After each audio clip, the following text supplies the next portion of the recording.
పుట్టినప్పుడు ప్రతి వాళ్ళు సమానంగా పుడుతున్నారు. వాళ్ళకి ఏ జ్ఞానం ఉండదు కాబట్టి వాళ్ళని శూద్రులు అన్నారు. పిల్లలను జన్మనా జాయతే శూద్ర కర్మణా ద్విజ ఉచ్యతే. కొంచెం కాస్త పెద్దవాడయిన తర్వాత 8 సంవత్సరాల వయసు వచ్చిన తర్వాత ఉపనయనం చేసుకుంటే గురుగారి ద్వారా తల్లిదండ్రుల ద్వారా జ్ఞానం కలుగుతుంది కాబట్టి రెండో జన్మ వస్తుంది. ఎందుకంటే వేదాన్ని చదివేయటానికి యోగ్యత ఇస్తున్నారు కాబట్టి దానికి ఉపనయనం చేసి ద్విజన్మను పొందుతాడు.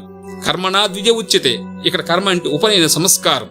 ఉపనయన సంస్కారం ద్వారా ద్విజుడవుతున్నాడు, అంటే రెండో స్థానాన్ని పొందుతున్నాడు. అదే వ్యక్తి రెండో స్థానాన్ని ఎప్పుడు పొందుతున్నాడు? ఉపనయనం అయిన తర్వాత. ఉపనయనం అయ్యింది, గురుగారి దగ్గరికి వెళ్లి ఆశ్రమానికి వెళ్లి వేదాధ్యయనం చేస్తున్నారు. అంటే రాముడు కావచ్చు, కృష్ణుడు కావచ్చు, వాళ్ళ గురుకులాలకు వెళ్లి వాళ్ళ గురువుల దగ్గర సంపూర్ణమైనటువంటి షడంగా వేదాధ్యయనం చేస్తున్నారు కాబట్టి పురుషోత్తమ రావుడయ్యాడు, మర్యాద పురుషోత్తముడయ్యాడు, అవతార పురుషుడు కృష్ణుడయ్యాడు.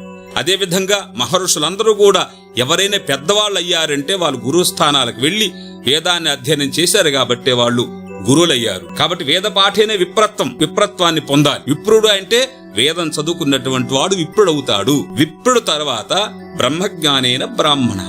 బ్రహ్మజ్ఞానం కలిగిందంటే బ్రాహ్మణుడు. వేదం చదివిన తర్వాత ఆచరించిన తర్వాత ఆయన ఒక జ్ఞానాన్ని పొందున్నాడు కాబట్టి ఆయన బ్రాహ్మణుడు. మన శాస్త్రం చెప్పినట్లుగా బ్రాహ్మణుడు అంటే జ్ఞాని అని అర్థం. కాబట్టి జ్ఞానికి వేదం చదవనవసరం లేదు, చదివించాలి. చదవనవసరము లేదు, చదివించేవాడు బ్రాహ్మణుడు. కాబట్టి చదివేవాడు విప్రుడు, అయోగ్యత తెచ్చుకున్నవాడు ద్విజుడు. దానికి ముందున్న వాళ్ళమందరం కూడా శూద్రుడమే. ఆ విధంగా చూసుకున్నప్పటికి కూడా మనము ప్రతి వ్యక్తి కూడా శూద్రుడు, ద్విజుడు, విప్రుడు, బ్రాహ్మణుడు.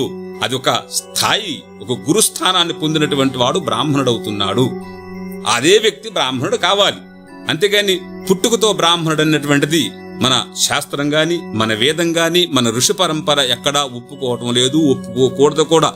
కాబట్టి ఏ భేదం లేకుండా, స్త్రీ పురుష భేదం లేకుండా ప్రతి వర్గం వాళ్ళు కూడా ఇప్పుడు ఏ వర్గాలు తయారు చేసుకున్నారో వాళ్ళు ఆ వర్గంలో ఉంటూ వేదాన్ని చదివినట్లయితే వాళ్ళ మార్గాలు వాళ్ళకి తెలుస్తాయి. కాబట్టి ఇంట్లో అనేకమైనటువంటి సమస్యలు వస్తాయి. కాబట్టి ఆ సమస్యలను పరిష్కరిస్తూ తల్లిదండ్రులతో ఏ విధంగా ఉండాలి, భార్యాభర్తలు ఏ విధంగా ఉండాలి, మరి బంధువులతో ఏ విధంగా ఉండాలి, సమాజంతో ఏ విధంగా ఉండాలనే జ్ఞానం వేదం వలన మాత్రమే కలుగుతుంది. కాబట్టి ప్రతి ఒక్కరూ కూడా వేదాన్ని చదివి అర్థం చేసుకొని ఆచరించినట్లయితే మీరు ఈ జన్మలో సుఖాన్ని అనుభవిస్తూ తర్వాత జన్మకి జన్మ లేకుండా కూడా జన్మరాహిత్యమైనటువంటి మోక్షస్థానాన్ని పొందుతారు. అటువంటి జన్మస్థానాన్ని, అటువంటి మోక్షస్థానాన్ని పొందడానికి ఆ వేద భగవంతుడు మిమ్మల్ని అందరినీ మనందరినీ అనుగ్రహిస్తాడని భావిస్తూ అందరికీ జై శ్రీ వేదం.